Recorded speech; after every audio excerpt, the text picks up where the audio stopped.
안녕하십니까? 5월 6일 수요일 영국의 소리방송 뉴스데스크의 뉴스거리입니다. 먼저 오늘 아침 9시 현재의 코비드-19 환자와 사망자 현황을 알려드리겠습니다. 글로벌 확진자는 어제보다 79,706명의 환자가 늘어나 365만 8,967명이고요. 사망자는 25만 7천명입니다. 영국은 4,411명의 확진자가 늘어나 19만 6,243명입니다. 사망자는 2만 9,427명입니다.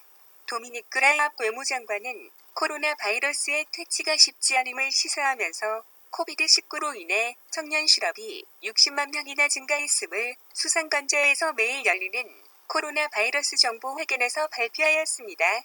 또한 내각의 과학 담당 고문인 닐 퍼가슨 박사가 록다운 규칙 위반을 이유로 제명되었음도 보고하였습니다.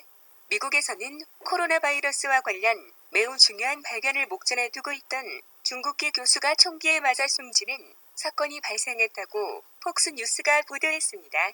살해된 사람은 37살의 중국계 과학자 리우 교수로서 최근 코로나 바이러스의 인간세포 메커니즘을 피츠버그 대학에서 연구하고 있었습니다.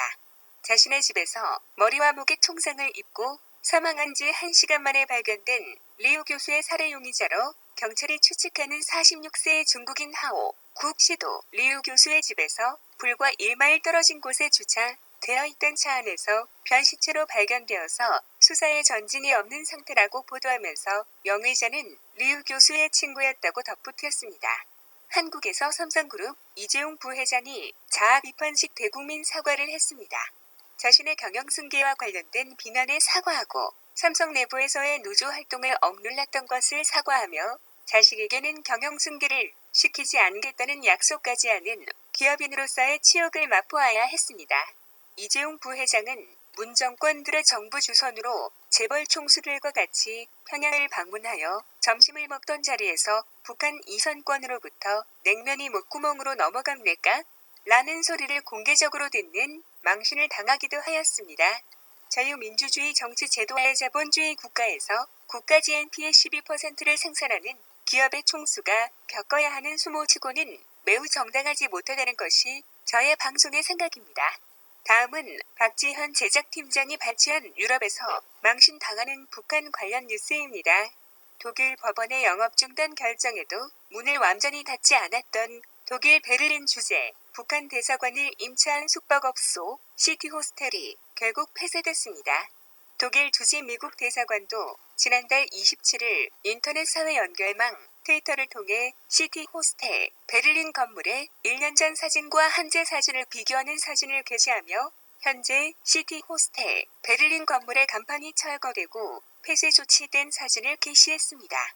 독일 주재 미국 대사관은 트위터에서 독일 법원은 UN 제재를 준수하기 위해 베를린 소재 북한 대사관에 돈벌이 유모 호스텔을 폐쇄해야 한다고 판결했다고 설명했습니다.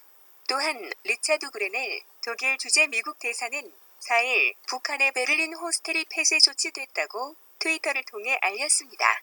그레넬 대사는 미국 폭스뉴스에 도널드 트럼프 미국 대통령과 오토 원비어 가족의 승리를 의미하는 법원 명령 후 김정은의 베를린 외화보리원 폐쇄되었다고 하였고 북한에서 억류됐다 사망한 미국인 대학생 오토 원비어의 부모의 독일 변호사로 타르 헤링 씨는 폭스뉴스에 베를린이 유엔과 유럽연합의 제재를 집행하는데 이미 3년 이상이 걸렸다는 것은 부끄러운 일이라고 말했습니다.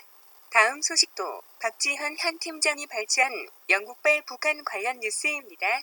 영국 최대 규모 선주 상호보험조합인 UKPNI는 대북 제재 위반으로 평가되는 어떤 활동도 보험 보상이 취소될 것이라며 회원사들의 관련 제재 위반 위험성에 각별히 주의할 것을 경고했습니다.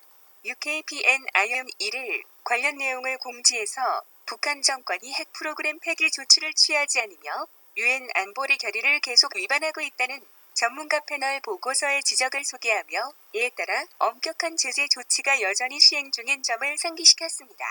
특히 전문가 패널 보고서에 따르면 북한 정권이 불법적인 정제유 수입과 모래와 석탄 수출 등을 통해 탄도미사일 프로그램을 위한 수익을 계속 올리고 있다면서 해상 활동들이 이런 수익원을 촉진시키는 데 활용되고 있다고 밝혔습니다. 이에 대한 유엔과 각국 당국의 메시지는 분명하다고 UKPNI는 강조했습니다.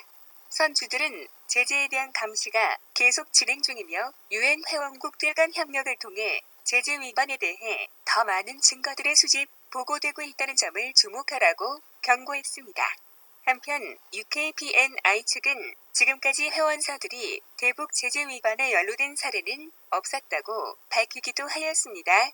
시청해주셔서 감사합니다. 유익한 소식이었다면 구독과 좋아요도 유튜브에서 눌러주십시오. 감사합니다.